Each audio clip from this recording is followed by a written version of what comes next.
तो last lecture में आपने देखा था जो अमोनिया का फॉर्मेशन होता है उसको अपन अमोनियम आयंस में कन्वर्ट करते हैं, और क्योंकि अमोनियम आयन आपका टॉक्सिक होता है तो उसको अपन किस में कन्वर्ट कर लेते हैं, अमोनियम आयंस को अमाइनो एसिड्स में, है ना। और अमाइनो एसिड में कन्वर्ट करने का दो मेथड आपने पढ़ा था, एक था आपका रिडक्टिव अमाइनेशन और दूसरा कौन सा था आपका ट्रांस अमाइनेशन। ठीक है, यही देखा था लास्ट लेक्चर में। आज देखो अमाइनो एसिड के फॉर्म्स में तो होता ही है, अमाइड्स क्या होता है देखो आप, है ना। Amides are double aminated keto acids. ये क्या आपका डबल एमिनेटेड, मतलब इसमें दो दो अमाइनो ग्रुप अपन ऐड कर देंगे। ठीक है, जब दो अमाइनो एसिड ऐड कर देते हैं उसको अपन अमाइड्स बोलते हैं। अभी समझ जाओगे आप। देखो the two most important amides, दो एग्जांपल दिए हुए अमाइड के, पहला आपका एस्पैरजिन, दूसरा आपका glutamine, found in plants, are a structural part of protein. ये दोनों जो आपके अमाइड्स है यह प्रोटीन का स्ट्रक्चरल पार्ट है। कौन है आपका asparagine and glutamine. They are found from two amino acids namely aspartic acid, इसलिए उसका नाम क्या है आपका एस्पार्जिन, और दूसरा आपका ग्लूटामिक एसिड, इसलिए उस अमाइड का नाम क्या है देखो तो ग्लूटामाइन। ठीक है, दो अमाइनो एसिड से दो अमाइड बनता है आपका, एक का नाम है आपका एस्पार्जिन जो बनता है एस्पार्टिक एसिड से, और एक का नाम है आपका ग्लूटामाइन जो बनता है आपका ग्लूटामिक एसिड से। ठीक है, they are found from two amino acid, देख लिया आपने, है ना, respectively by addition of another amino group to each. देखो अब ये अमाइनो एसिड है तो इसमें एक अमाइनो ग्रुप पहले से होगा कि नहीं होगा, जल्दी बताओ, होगा कि नहीं होगा, है ना। तो अमाइनो एसिड है तो एक अमाइनो ग्रुप पहले से होगा, इसमें जब हम एक और अमाइनो ग्रुप को ऐड कर देते हैं तब इसी को अपन अमाइड्स बोलते हैं। मतलब अमाइड्स में कितने अमाइनो ग्रुप है जल्दी बताओ, क्लियर है। अब ये एडिशन होता कैसे है, नीचे ये बता रहा है आपको, the hydroxyl part of the acid, जो अमाइनो एसिड का हाइड्रोक्सिल वाला पार्ट है उसी को हम रिप्लेस कर देते हैं दूसरे किस से, अमाइनो एसिड रेडिकल से। Since amides contain more nitrogen than the amino acid, common सी बात है भाई कि सर अमाइनो एसिड में सिंगल अमाइनो ग्रुप था, अमाइड में दो दो अमाइनो ग्रुप है। ये अमाइनो ग्रुप कैसे ऐड किया, जो आपका ये एसिड है एस्पार्टिक एसिड या ग्लूटामिक एसिड, इसके हाइड्रोक्सिल ग्रुप को हम रिप्लेस कर देते हैं किससे, अमाइनो ग्रुप से, NH2 रेडिकल से। ठीक है, तो पक्की बात है अमाइनो एसिड के कंपैरिजन में नाइट्रोजन का अमाउंट अमाइड में ज्यादा होगा कि नहीं होगा, बोलो, है ना। अरे अमाइनो एसिड में सिंगल है, अमाइड में दो दो आपके क्या है अमाइनो ग्रुप है, तो ज्यादा नाइट्रोजन किस में होगा, अमाइड में क्या अमाइनो एसिड में, अमाइड में होगा। ठीक है, वही बता रहा है, since amides contain more nitrogen than the amino acids they are transported to other parts of the plant via xylem वेसेस। इसीलिए इसको हम क्या करते हैं, क्योंकि प्लांट को नाइट्रोजन चाहिए इसलिए अमाइड को हम हर अलग अलग पार्ट में जाइलम के थ्रू ट्रांसपोर्ट कर देते हैं। ठीक है, आगे देखो, in addition along with the transpiration stream the nodules of some plants for example soybean export the fixed nitrogen as ureides. मतलब बता रहा है, एक तो आपने देखा था कि जो भी मिनरल्स जाता है कैसे जाता है भाई, ट्रांसपिरेशन पुल जाता है ना। वाटर मिनरल्स का कैसे आपका ट्रांसपोर्टेशन होता है, with the help of transpiration pull, होता है कि नहीं। लेकिन कुछ प्लांट में देखा गया है कि उसका जो नोड्यूल्स, कल पढ़ा था हमने नोड्यूल्स क्या होता है, नोड्यूल्स भी नाइट्रोजन के ट्रांसपोर्ट में हेल्प करता है। इसका एग्जांपल है आपका क्या, सोयाबीन। सोयाबीन में जो नोड्यूल्स है ना वह आपका फिक्स्ड नाइट्रोजन को किस फॉर्म में ट्रांसपोर्ट करता है, जल्दी बताओ, यूरिड्स के फॉर्म में। वेरी इंपॉर्टेंट क्वेश्चन है ना, सोयाबीन में नाइट्रोजन का एक्सपोर्ट होता है किस फॉर्म में, यूरिड्स के फॉर्म में, है ना। और जो करवाता कौन है आपका, उसका नोड्यूल्स। ठीक है, these compounds also have a particularly high nitrogen to carbon ratio। और यूरिड्स भी ऐसा है जैसे आपने अभी पढ़ा ना अमाइड्स, उसमें नाइट्रोजन ज्यादा होता है, इसी तरह यूरिड्स में भी आपका नाइट्रोजन टू कार्बन रेशियो ज्यादा होता है। क्लियर है, ये बता दिया कि इन इन फॉर्म में हम अमाइनो एसिड्स का ट्रांसपोर्ट कर सकते हैं, मतलब अमाइनो ग्रुप का ट्रांसपोर्ट कर सकते हैं। पहले तो हमने अमाइनो एसिड में चेंज कर लिया by two method, transamination and reductive amination, है ना। उसके बाद हम दूसरे कुछ फॉर्म में भी इसको ट्रांसपोर्ट कर सकते हैं, अमाइड्स के फॉर्म में कर सकते हैं, यूरिड्स के फॉर्म में कर सकते हैं। ठीक है, अमोनिफिकेशन तुम लोग पढ़ चुके हो already. Decomposition of organic matter, organic nitrogen of dead plants and animals into ammonia is called ammonification. कल ही बताया था आपको, जो आपके इनऑर्गेनिक है ना नाइट्रोजन को कन्वर्ट करना है अमोनिया में तो उसको क्या बोलेंगे अपन, इनऑर्गेनिक नाइट्रोजन को अमोनिया में नाइट्रोजन फिक्सेशन, है ना।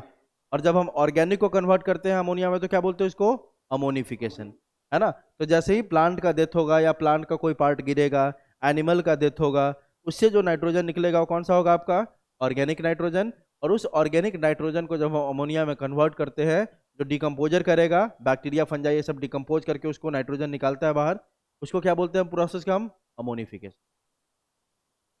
It is carried by biological agencies like Bacillus ramosis, Bacillus mycoides, ये सब आपका बैक्टीरिया का नाम है। आप जानते हो डिकम्पोजिशन हमेशा कौन करवाता है, बैक्टीरिया फंजाई। तो यही बैक्टीरिया वगैरह अमोनिफिकेशन करवा सकता है, ठीक है। अब यहाँ पे बात पढ़ा भी था हमने, अमोनिफिकेशन हमेशा बायोलॉजिकल प्रोसेस होता है, यह अबायोलॉजिकल नहीं हो सकता। इसको हमेशा कौन करवाएगा, लिविंग ऑर्गेनिज्म। क्लियर है। देखो ना, प्रोटीन, प्रोटीन या डेट्राइटस बोल सकते हो ना, प्रोटीन मतलब डेट्राइटस मतलब जो भी पार्ट गिरा उसमें प्रोटीन होगा, प्रोटीन में अमाइनो एसिड होगा, नाइट्रोजन होगा, यह गिरा, इसके ऊपर कौन सा एंजाइम लगा आपका, प्रोटीएजेज। प्रोटीन था ना, तो प्रोटीएजेज किस में कन्वर्ट कर दिया इसको, अमाइनो एसिड्स में, और अमाइनो एसिड फाइनली किस में कन्वर्ट हो गया, अमोनिया एंड ऑर्गेनिक एसिड में, और अमोनिया को फिर से हमने बना लिया अमोनियम आयन। दिस ब्रेकडाउन, ये जो ब्रेकडाउन पूरा चल रहा है आपका, is both anaerobic as well aerobic. ये जो पूरा ब्रेकडाउन है इसमें एन एरोबिक प्रोसेस भी है और आपका एरोबिक भी है। Anaerobic breakdown of protein is called putrefaction, है ना। हमने प्रोटीन को जो ब्रेक किया एन एरोबिक तरीके से, बस याद रखना, है ना। अगर आप एन एरोबिक ब्रेकडाउन करते हो प्रोटीन का तो उसको बोलते हैं प्यूट्रीफैक्शन, और एरोबिक ब्रेकडाउन को बोलते हैं क्या अपन, डीके। सीधी बात, प्रोटीन को अगर एन एरोबिक कंडीशन में आप ब्रेक कर रहे हो तो उसको क्या बोल देंगे, प्यूट्रीफैक्शन। अगर आप उसको एरोबिक कंडीशन में ब्रेक कर रहे हो तो क्या बोल देंगे उसको, डीके। क्लियर है।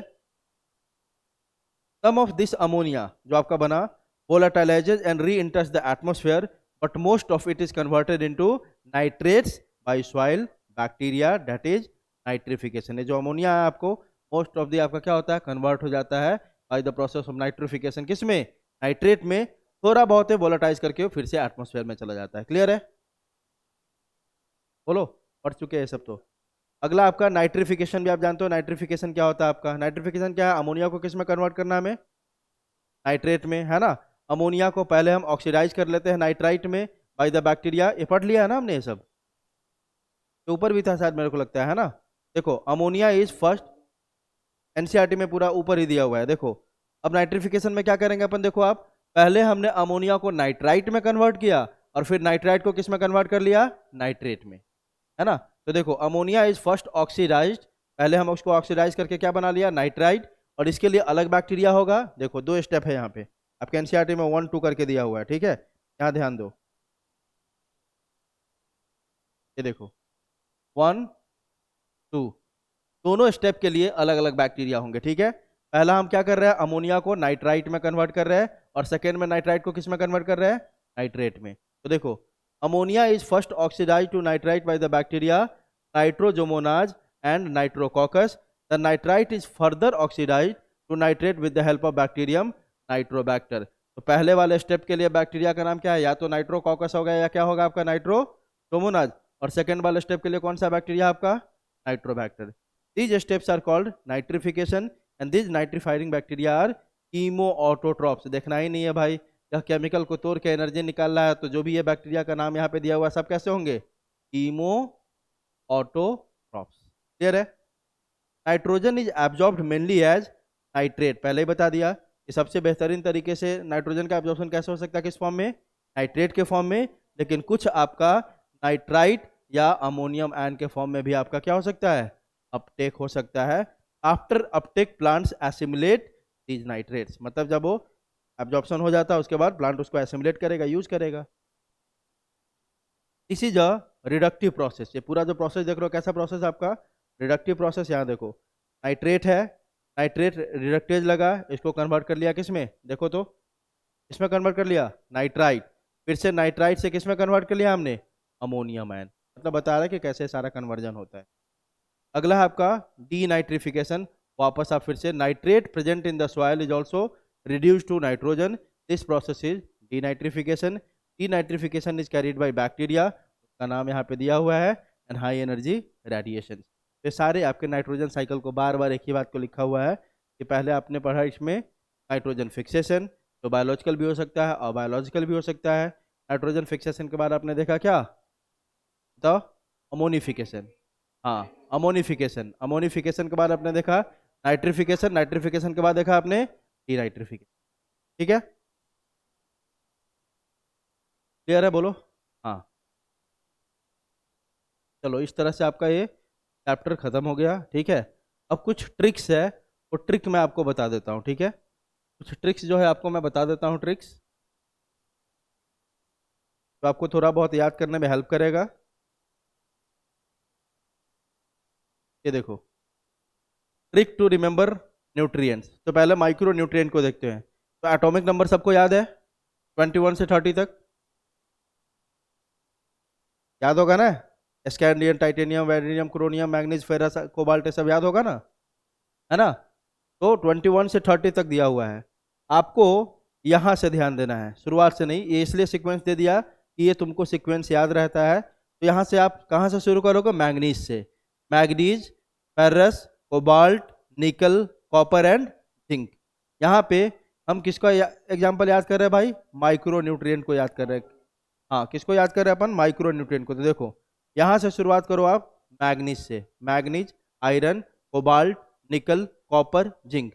इसमें कोबाल्ट को मैंने ऐसे सर्कल कर दिया, कोबाल्ट माइक्रो न्यूट्रिएंट में नहीं आता है। या किस एलिमेंट में आता है आपका, बेनिफिशियल एलिमेंट में। कोबाल्ट कैसा एलिमेंट है जल्दी बताओ, बेनिफिशियल। ठीक है, लेकिन बाकी जो बच गया इसमें, मैग्नीज, आयरन, निकल, कॉपर, जिंक, सब किसके एग्जाम्पल है, माइक्रो न्यूट्रिएंट के। ठीक है, तो देखो तो कितने हमने माइक्रो न्यूट्रिएंट पढ़ लिया, 1 2 3 4 5। लेकिन माइक्रो न्यूट्रिएंट का टोटल नंबर कितना था, 8, है ना। ठीक है, तो बाकी कहाँ है, तो बाकी यहाँ पे है, देखो मोबाइल चार्जर। अगला ट्रिक क्या है माइक्रो न्यूट्रिएंट के, मोबाइल चार्जर। एमओ से क्या हो गया जल्दी बताओ, मॉलिब्डेनम। पी से क्या हो गया, बोरोन। और सी से क्या हो गया, क्लोरीन। तो यह 5 और +3 इधर है, यह तीनों मिला के आपके क्या हो गए, माइक्रो न्यूट्रिएंट। ठीक है, क्लियर है। अब देखते हैं मैक्रो न्यूट्रिएंट का। इसका है अब मैक्रो न्यूट्रिएंट। मैक्रो में देखो,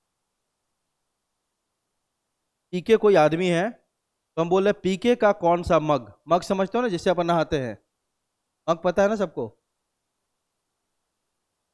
हाँ, तो देखो पीके का कौन सा मग, मतलब मान लो उसकी मम्मी पूछ रही है पीके का कौन सा मग लाना है ना। तो पीके का कौन सा मग, तो पी से क्या हो गया जल्दी बताओ, फॉस्फोरस।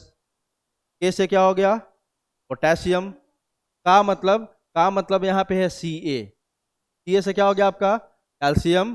कौन सा, फिर से सी है, सी से क्या हो जाएगा, कार्बन। एम जी से क्या हो जाएगा जल्दी बताओ, मैग्नीशियम। पी से क्या हो जाएगा, पी से क्या हो जाएगा जल्दी बताओ, देखो ना यहाँ पे लिख दिया बगल में मैंने, पीके का कौन सा मग। यहाँ पे कौन ऐसे लिखना है, इसको ऐसे लिखेंगे लिटरली, पीके का कौन सा मग, कौन सा मग। मग को एमजी लिख देंगे ऐसे करके। देखो पी से क्या हो गया आपका, फास्फोरस। ए से हो गया आपका पोटेशियम। का से हो गया आपका क्या, कैल्शियम। इस सी से क्या हो गया, कार्बन। कौन का स्पेलिंग थोड़ा मॉडिफाई कर दिया, CHON लिख दिया। एस से क्या हो गया कि जल्दी बताओ, हाइड्रोजन। ओ से क्या हो गया, ऑक्सीजन। एन से नाइट्रोजन। एस से बताओ जल्दी, सल्फर। और एमजी से क्या हो गया, मैग्नीज। ये एस से सल्फर होगा यहाँ पे। ठीक है, अब देखो काउंट कर लो, 1 2 3 4 5 6 7 8 और एक 9। 9 + 8 17 हो गया, जल्दी बताओ।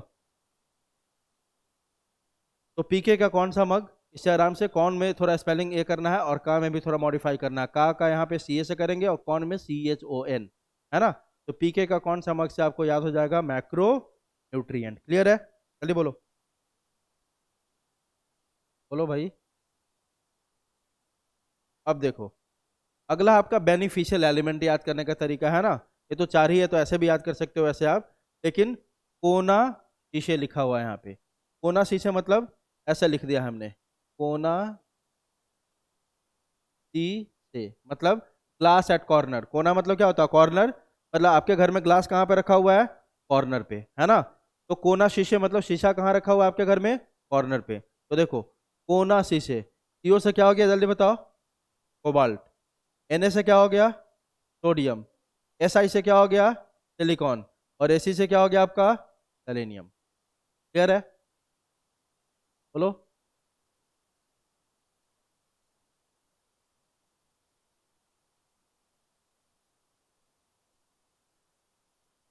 अब देखो कुछ के फंक्शन का भी मैंने लिख दिया यहाँ पे, है ना। जैसे आपने पढ़ा था ना पोटेशियम कैल्शियम, तो दो का लिख दिया है, बाकी का तो नहीं है। पोटेशियम का लिख दिया है, क्यों एसी स्टॉप, अचानक से एसी बंद हो गया तो हमने पूछा क्यों एसी स्टॉप, है ना। तो के से क्या हो गया, जो पोटेशियम है किस फॉर्म में एब्जॉर्ब होता है, जल्दी बताओ, absorbed as A plus. AC से इसका फंक्शन क्या है, यह क्या करता है आपका एनायन कैटायन बैलेंस। इसका फंक्शन क्या है आपका, ऑस्मोटिक ग्रेडियंट जो आपने पढ़ा था, अनायन कैटायन बैलेंस करता है। एसटी से क्या हो गया आपका एस्टोमाटा, एस्टोमाटा को टर्जिट करता है। और पी से क्या हो गया, ये प्रोटीन सिंथेसिस भी हेल्प करता है। ये फंक्शन को याद करने का तरीका है थोड़ा बहुत। कैल्शियम का भी इसी तरह लिख दिया है, कल सेल स्पिन डिफरेंशियली, है ना।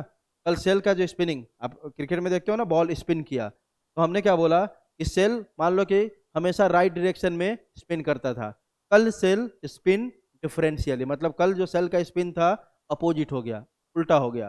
तो कल से CAL मतलब किसका पढ़ रहे हैं अपन, ट्रिक कैल्शियम का। सेल से क्या हो गया, यह कैल्शियम सेल डिवीजन में भी हेल्प करता है मेरिस्टेमेटिक टिश्यू में, और helps in cell membrane formation middle lamella में। उसके बाद स्पिन से क्या हो गया, एडजस्टमेंट ऑफ स्पिंडल फॉर्मेशन, ये स्पिंडल फॉर्मेशन में हेल्प करता है। और डिफरेंशियली से क्या हो गया, फाउंड इन डिफरेंशिएटिंग टिश्यू। ठीक है, ये सब बस तुमको हेल्प करेगा, याद कर सकते हो ऐसे तो ठीक है, लेकिन इन सब के कारण आपको हेल्प मिलेगा। अब देखो ट्रिक देखो, अब सारे डेफिशिएंसी सिम्टम के, तो आपने डेफिशिएंसी सिम्टम पढ़ा था उसके ट्रिक्स। तो कौन कौन से डेफिशिएंसी सिम्टम थे बताओ तो जरा, क्या क्या था डेफिशिएंसी सिम्टम, नेक्रोसिस और, ठीक है, और, हाँ ठीक है, तो उसी का ट्रिक देखो, इससे बहुत आसानी से आप याद कर लोगे। फ्लोरोसिस होता है क्या आपका, लॉस ऑफ क्लोरोफिल। ठीक है, तो यहाँ देखो आप, यहाँ पे आगे आपका ट्रिक क्या है, मॉन्क। मॉन्क आप जानते हो जो चर्च में रहते हैं उनको मॉन्क बोलते हैं अपन, ठीक है। तो ट्रिक से याद कर पाओगे, इतने मिनरल्स है ना, नहीं याद हो पाएगा बिना ट्रिक का। मॉन्क्स, फिर में हमने स्पेलिंग क्या लिख दिया, FER, मॉन्क, फिर MG मतलब मांगे, मंजन, मंजन जानते हो, मंजन सुना होगा आपने, जिससे अपन दांत साफ करते हैं, मंजन उसको बोलते हैं बहुत जगह पे, पता है ना। कितनों को पता है कि मंजन बोलते हैं जिससे दांत साफ करते हैं अपन, है ना। तो देखो जो मॉन्क है वो फिर से क्या मांग रहा है, जल्दी बताओ, मंजन। ठीक है, मॉन्क फिर मांगे मंजन, मांगे का MG कर दिया हमने, तो मॉन्क, MO से क्या हो गया जल्दी बताओ, मॉलिब्डेनम।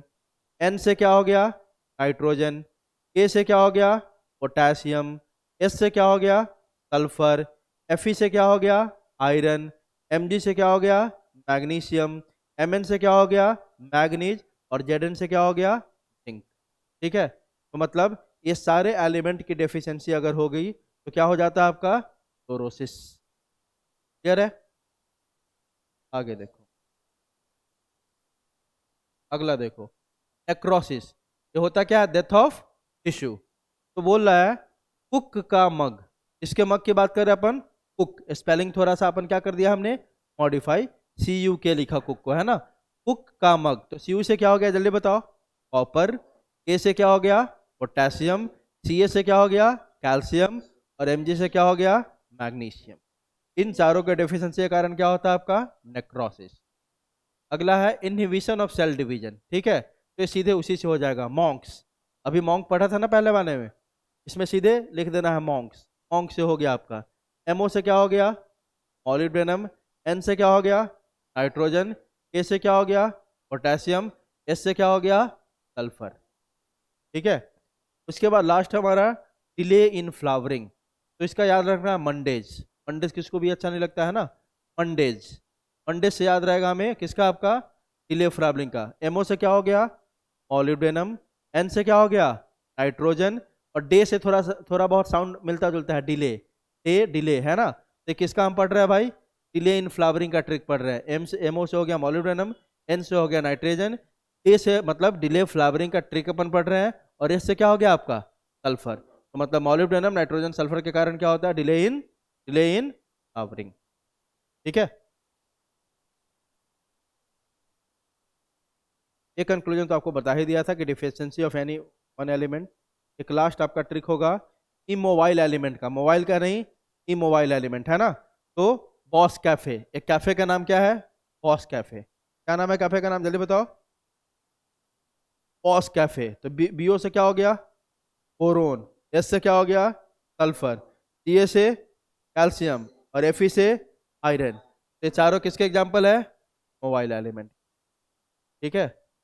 उसके बाद एक है आपका ट्रिक किसका, मिनरल टॉक्सिसिटी का, कि सॉरी हाँ मिनरल टॉक्सिसिटी मतलब मैग्नीज टॉक्सिसिटी का, कि मैग्नीज टॉक्सिसिटी किसको किसको अफेक्ट करता है। तो अभी लगता है कि तीन को करता है, वो तीनों का नाम यहाँ से, तो सीधी बात हमने बोला कि हमें एक कैफे जाना है, उस कैफे का रूट क्या है, सीधा सीधा ट्रिक बना दिया हमने, MN2 MG कैफे जाना है हमें, कहाँ जाना है, MN2 MG कैफे। तो हम किसका टॉक्सिसिटी पर, Mn से मैग्नीज, TO से टॉक्सिसिटी। मैग्नीज का टॉक्सिसिटी किसको किसको अफेक्ट करता है भाई, मैग्नीशियम को, कैल्शियम को एंड आयरन को। आई बात समझ, Mn2 MJ कैफे है ना, मतलब कि मैग्नीज का टॉक्सिसिटी, Mn से मैग्नीज, TO से टॉक्सिसिटी किसको किसको अफेक्ट करता है, मैग्नीशियम को, कैल्शियम को एंड आयरन को। क्लियर है। इस तरह से सारा आपका ट्रिक हो गया। ठीक है। और हमारा मिनरल न्यूट्रिशन चैप्टर खत्म हो गया यहाँ पे। ठीक है। तो प्लांट फिजियो का हमने ट्रांसपोर्ट इन प्लांट देख लिया और मिनरल न्यूट्रिशन भी खत्म हो गया। नेक्स्ट चैप्टर जो होगा हमारा कौन सा होगा, फोटोसिंथेसिस इन हायर प्लांट्स।